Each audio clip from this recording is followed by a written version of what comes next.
I'm Matthew from Frontline Law, and I'm going to talk today about discrimination. So discrimination is an area of law that's primarily governed by the Human Rights Act 1993. There's a range of prohibited grounds of discrimination, and I'm going to run through those and then talk about some definitions and then some exceptions.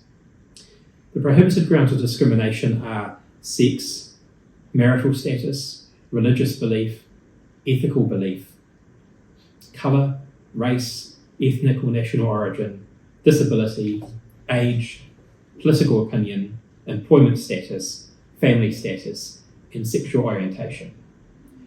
Within each of those grounds, there's often a definition, and it's really important to understand the definition because sometimes it's unexpected. For example, with ethical belief, it doesn't mean any ethical belief. It means specifically a lack of religious belief. So the prohibited ground of discrimination really only applies to atheists. It doesn't apply to people who might have a different ethical belief that doesn't meet that definition.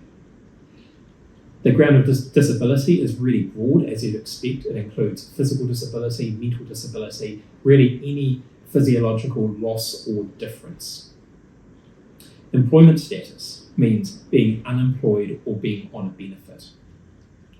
Sexual orientation, interestingly, doesn't explicitly include transgender people.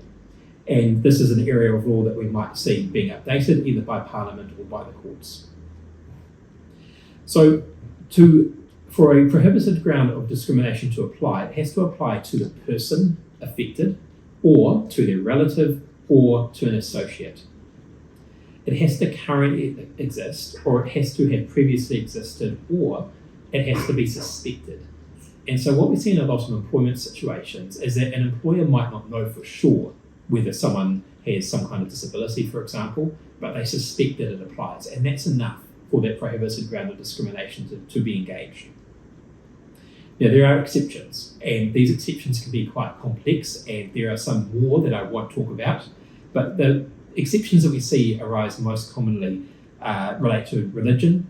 So, for example, if an organised religion needs to hire someone for a position and that person has to be of a certain sex, male or female, then that can meet the exception under the Human Rights Act. There are exceptions for national security, and this could be relevant for people in the New Zealand Police or the Defence Force or other agencies where you might have to hold a security clearance. There are also some important exceptions for employment. Now, these relate to disability.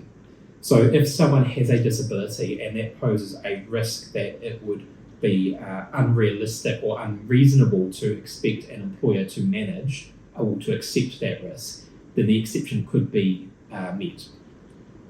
If it's unreasonable to expect an employer to provide reasonable facilities or accommodations to meet that person's needs because of that disability, then that could be a way that that exception is engaged. Now, it's up to the employer to justify whether or not that exception applies, and the courts are quite careful to make sure that the exception's reasonably applied. So if you have any questions, either as an employee or an employer about any of these prohibited grounds of discrimination, seek advice. It's really important to understand the law correctly from the outset, because if you as an employer or an employee get it wrong, it can be quite tough to recover from that error later on. So seek some advice, talk to us for a free initial consultation about any issue including discrimination. Thanks.